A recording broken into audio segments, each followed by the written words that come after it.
You can't pay a mere $1,000 for my precious mother," my husband Henry exclaimed. "But it's crazy of him to force me to spend money he can't afford. It's not as if he really needed the money. He just wanted to buy a luxury brand handbag for his beloved mom." "Huh? I don't have that kind of money," I spoke up and kept my ground. Then I prepared the next words I say to my husband. I will reveal something about my mother-in-law that he doesn't know. I am Lily, 27 years old. I am a housewife who lives with my husband Henry and my mother-in-law.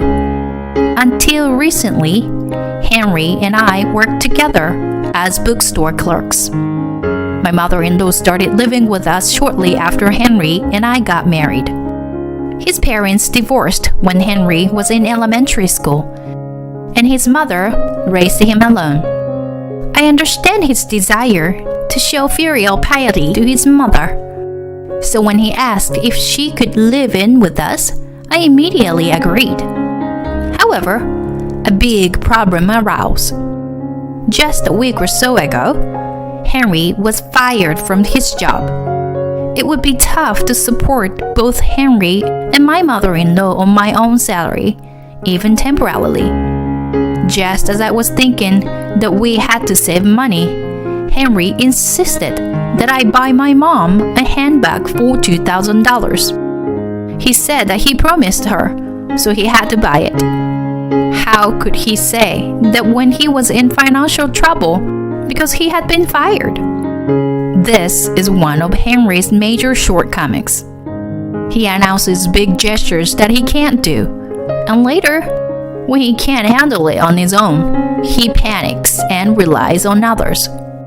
And that person is usually me. For example, a few months ago, Henry went out for a drink after work with some of his junior colleagues. "Hey Lily, do you have money right now?" Henry's voice on the phone sounded as low as possible. And it hit me. I knew he was secretly trying to contact me. "Are you short on cash?" "Yeah, I am." "You said you would pay for all their drinks again, didn't you?" When I said it, Henry choked up and said something like, "Ugh." I seemed to have hit the nail on the head. I had seen Henry turn pale when he looked in his wallet when he had offered to buy someone else a drink. I was with him at the time, so he took me out of my seat and told me he didn't have enough money and that I had to pay, even though he said he would buy the drinks himself. "Are you telling me to go over there right now and pay?" "No, I'll pay for it. It would be embarrassing if they found out I had to rely on my wife for money." "That's not what I'm asking.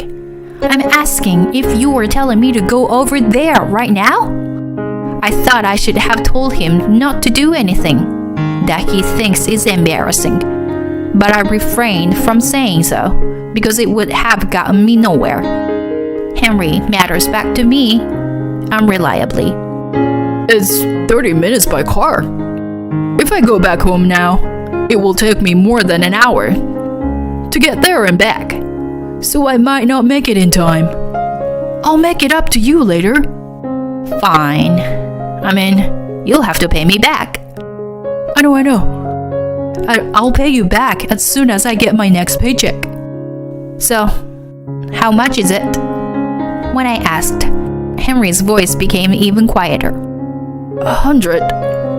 "I can't hear you." 600. 600?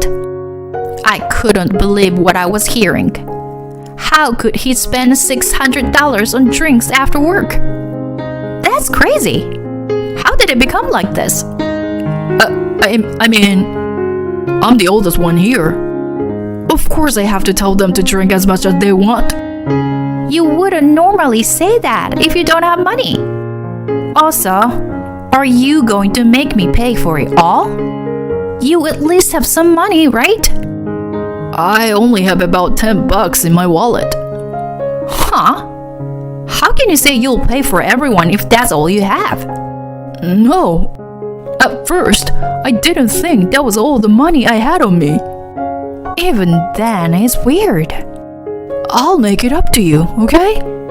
Please. Just please pay me back. And please don't do this kind of thing in the future. I know. Perhaps, sensing that I was about to give my consent, even if I had no choice, Henry's voice became strained. I was annoyed, but that was no excuse. I secretly delivered the $600 to Henry. As I was leaving the store, All right. I'll pay for this, and let's keep working hard.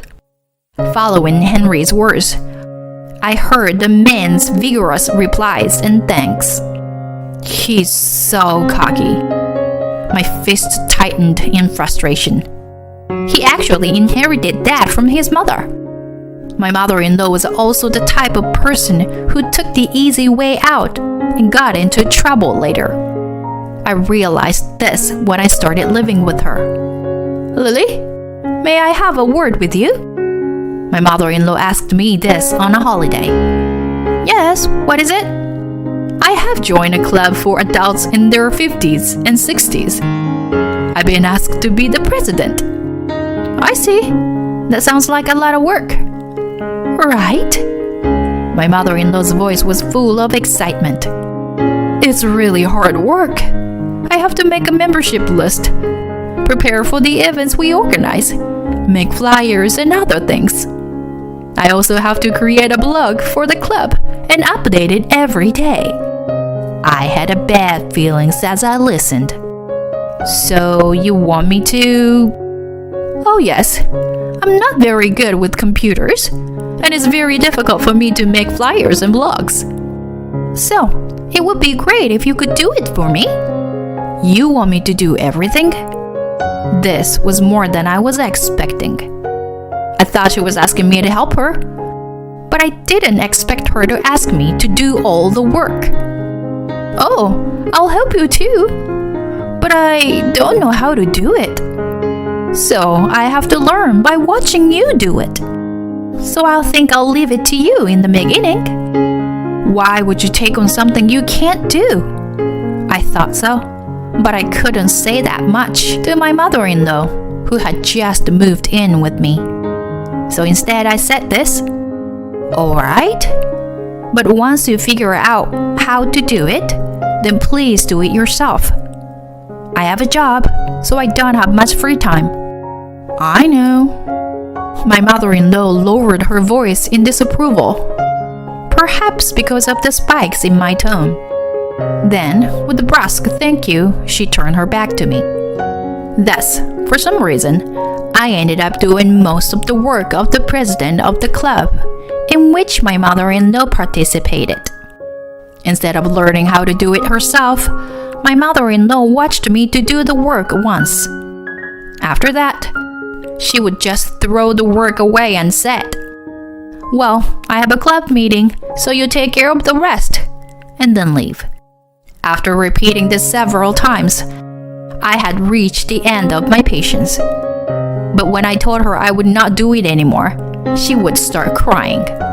"I'm sorry for asking so much, but it's still too difficult for me. And there's no one else who can take on the role of president. If I quit my job as president, it would be bad for everyone, and the club wouldn't be able to go on. It's the only thing I have to look forward to now. And to take that away from me is just too much." Why are you acting so pathetic in this situation? I thought to myself. When Henry sees his mother crying, he couldn't stay silent. "Lily, you mean to tell me even when my mother gets like this? You can do it, so why don't you do it? It's mutual, right?" She's never once helped me, so it's not mutual at all. 1 against 2 is no match for me. There was nothing else I could do, so I had no choice but to continue doing the president's work on my mother-in-law's behalf. Then, there was a birthday incident a few weeks after that exchange. I was still forced to update the blog and create flyers on behalf of my mother-in-law. On top of that, Henry wanted me to buy a $1,000 handbag for his mother. You know how mom cooks great meals. It's a way of saying thank you for that, isn't it? Besides, mom will be 60 years old and her birthday next year. I promised her that I would buy her a $1,000 handbag to celebrate. You promised that, and not me. So you should pay for it. We're a couple, so the promise I made is the promise we made. Even though she's your in-law, she's still a mother to the both of us. That makes no sense. You made a promise, but you're just crying to me because you got fired and can't pay me. You're bringing that up now? I'm still reeling from the shock. He's a pompous, spoiled brat. The reason he was fired was because he was too lazy to actually do anything and just talked about the work he would do. Anyway, you should keep the promise you made. I have my hands full supporting the family, and above all, I put some strength in my voice there. Your mother still owed me money. Huh? Henry's voice suddenly changed. It's as if he was being told something completely unexpected. This is good. I've lent her tons of money. I would never buy someone a gift when they owe me a lot of money. You're talking about a few bucks, right? Or like $100? Either way, it's not that big of a deal. $10,000. What? Henry's eyes went wide, as if he was spoken to in a strange language. That's exactly how I imagined he would react. So, $10,000. That's how much your mother owes me. No way. Well, of course, you'll be surprised by this fact. But it's the truth. As I said this, Henry's head finally started to spin, and the anger on his face began to show. If she owed that much money, Mom would have told me. Don't lie to me. I'm not lying. I've loaned her $5,000 twice, and I've transferred the money to her bank account. So if you look at the bank statements, I can prove it. Do you want to go check? Henry forced a gulp and looked frustrated. But it's between family members. There must be something difficult going on if Mom had to borrow that kind of money. And you don't even understand that? He doesn't get it at all. It's funny, incomprehensible he is getting. But I knew this would happen. I knew why my mother-in-law borrowed money from me. That this case was going to be even more laughable. I knew there must be some secret that she would borrow such a large sum of money from me and not from her son. So I lent her the money and I did my own investigating. Anyway, on top of all this, I'm not going to pay $1,000 for a gift for your mother. And if you think she's in a bad situation, ask her yourself. Fine, I will. Henry shouted and left the room. Now, Henry finally knows his mother's secret. I was filled with a nasty anticipation as I wondered what was going to happen. The reason my mother-in-law gave me when she borrowed money from me was that she was helping people. Lily, you see? I actually know someone who is in need for money. My mother-in-law started out like that. And you know, I really want to help him. But I don't work, and I don't have any money, right? So I'd like you to lend me some money if you can. How much? When I asked, my mother-in-law began to mumble. Well, for now, $5,000. That's a lot of money. Are you sure I'll be paid back? Of course. You may intend to, but what about the other person? Don't worry. He's a solid person. He's very young. He has a job, and he has the ability to pay back the money. She sounded confident, but I wasn't convinced. This person is very young and has a job. My mother-in-law's friend would probably be in their late 50s or 60s. They would not be very young. She must be hiding something. Since I felt that way, I let my mother-in-law the money and began to investigate her surroundings. And this what I found out. Hey, you've got to be kidding me. I heard Henry's voice as he immediately went into my mother-in-law's room. You were going to nightclubs even though you were going to be 60? That's right. The person my mother-in-law wanted to lend money to was not a friend, but a bartender. My mother-in-law had been paying a lot of money to one bartender at a nightclub, that without telling Henry. I followed my mother-in-law into the club, where she told a man in friendly tone, "I have plenty of money, so leave it to me." Moreover, my mother-in-law did not enter the club alone every time. Once every few times, she went in with several women. All of them were of the same age as my mother-in-law. And as I listened closely to what they were saying, I realized that they were members of a club for working adults. The club's activity was to go to nightclubs together. Why the hell is my mom going to a nightclub?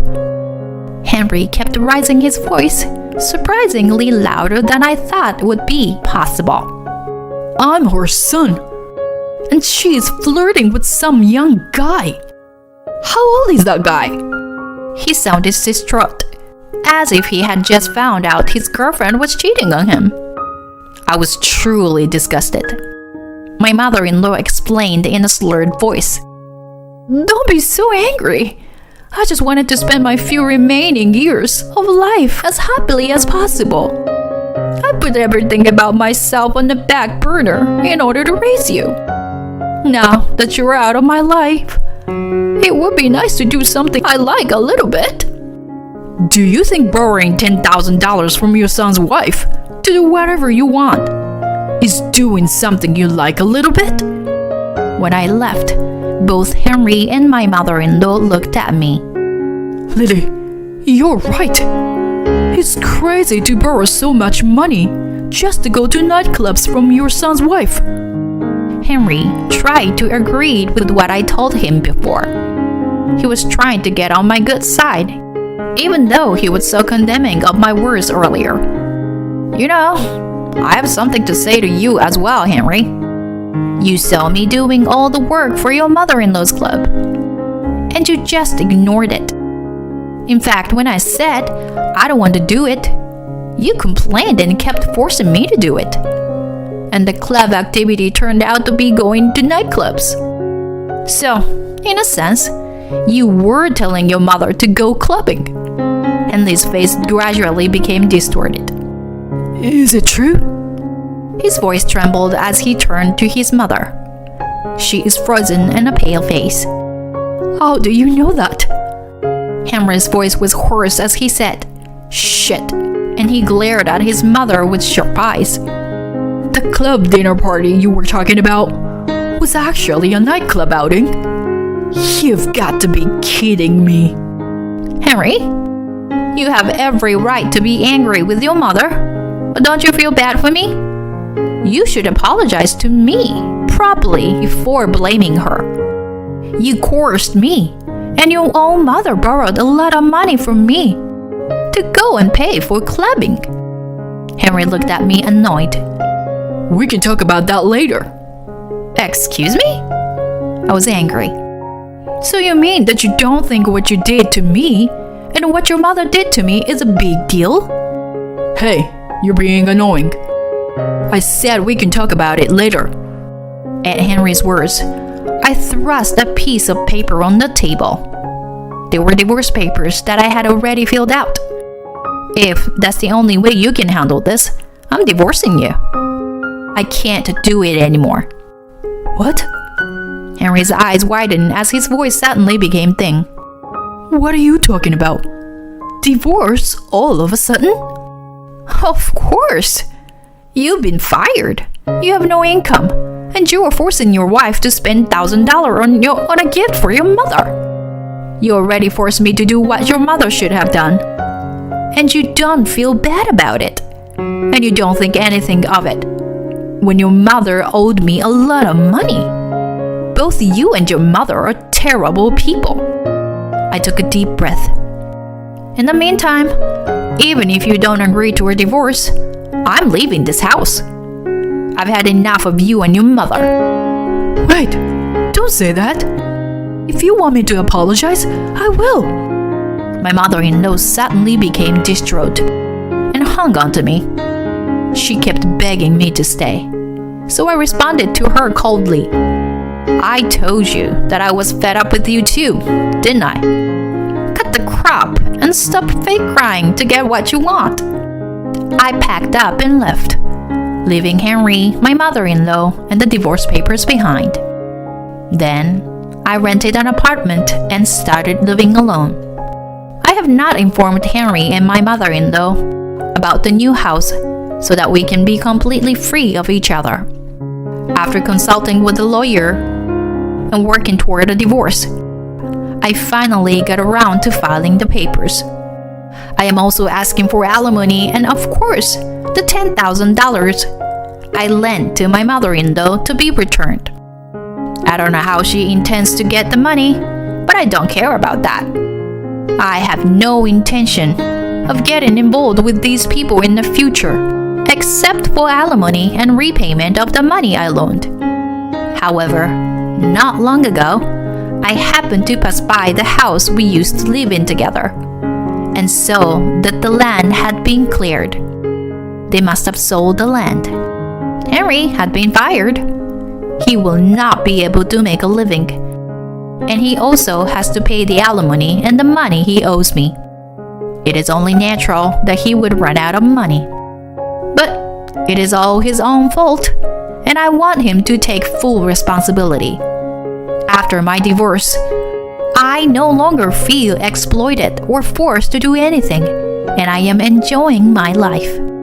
My job as bookseller is going well, and I have had the opportunity to meet famous authors. At that time, I happened to mention that I had designed the flyers, and one of the authors asked me if I would be willing to make flyers for a magazine that she would personally publish. I had no idea that I would be able to get close to a famous author thanks to the chores my mother-in-law had forced me to do. I guess you never know what can lead to something good. Of course, that doesn't mean I'm going to forgive Henry and his mother.